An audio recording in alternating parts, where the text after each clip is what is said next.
The old church stood on a hill, forgotten, foreboding. Locals called it the Whispering Church. They told stories, dark stories, of rituals gone wrong, of souls trapped within.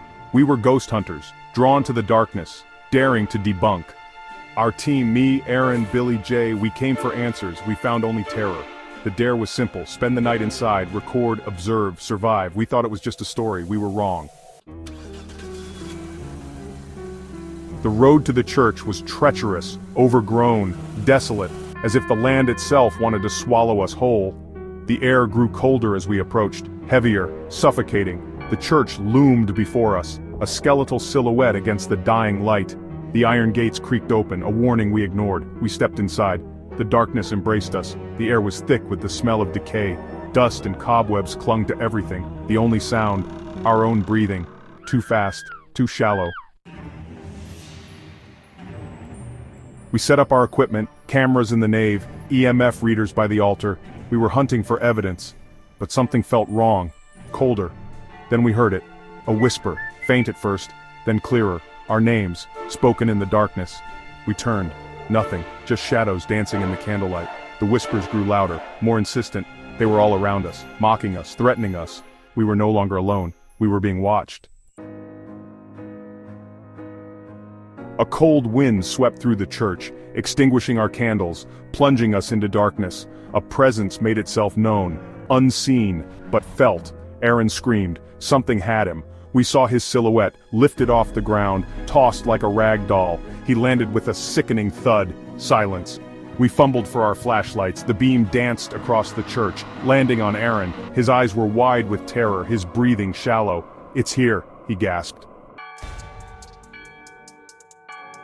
Section 5. Faces of the Damned. The temperature plummeted. The air grew thick and icy. We felt a surge of energy, dark, powerful, and then we saw them, faces in the darkness. They emerged from the shadows, glowing eyes, twisted grins, reaching for us with skeletal hands. Their whispers turned to screams, angry, hungry. We were surrounded, trapped. Our equipment was useless, our courage failing. This was no ordinary haunting. This was something far more sinister. Section 6. Escape from Hell. Panic seized us. The night was thick with fog and the air was heavy with an unshakable sense of dread. We could feel the malevolent presence all around us, closing in with every passing second. We had to get out, now. Our hearts pounded in our chests like war drums, urging us to move faster. The ground beneath our feet seemed to shift and tremble, as if the very earth was conspiring against our escape. We scrambled to our feet, racing for the church doors. The ancient wooden doors loomed ahead, a beacon of hope in the suffocating darkness. Each step felt like a battle against an invisible force trying to pull us back. The spirits closed in, their icy fingers brushing against our skin. Their touch was like 1,000 needles piercing through our flesh, sending shivers down our spines. We could hear their whispers, sinister and mocking, filling the air with a chilling resonance. We could hear them behind us, gaining on us, their screams echoing in our ears. The sound was deafening, a cacophony of anguish and rage that threatened to overwhelm our senses. We dared not look back, for fear of what we might see. But we had to keep running, for our lives. Our breaths came in ragged gasps, our legs burned with the effort, but we couldn't afford to stop.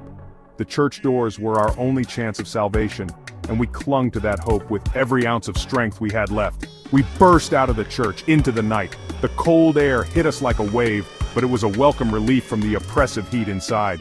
We stumbled and fell, but quickly picked ourselves up, driven by the primal instinct to survive.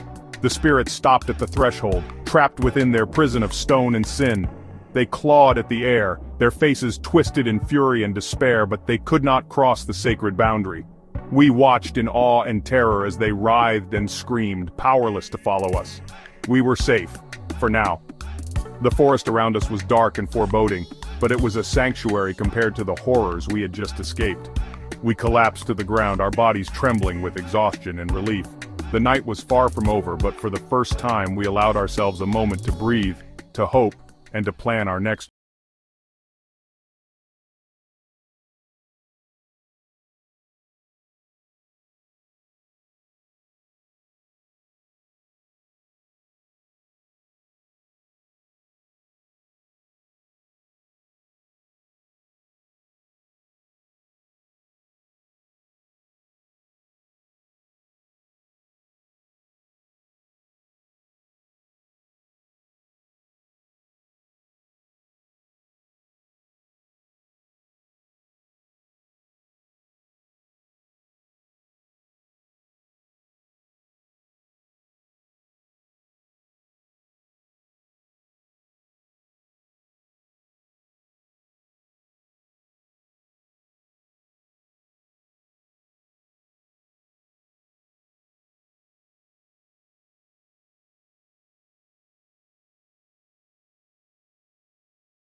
Always watching.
There was no escape.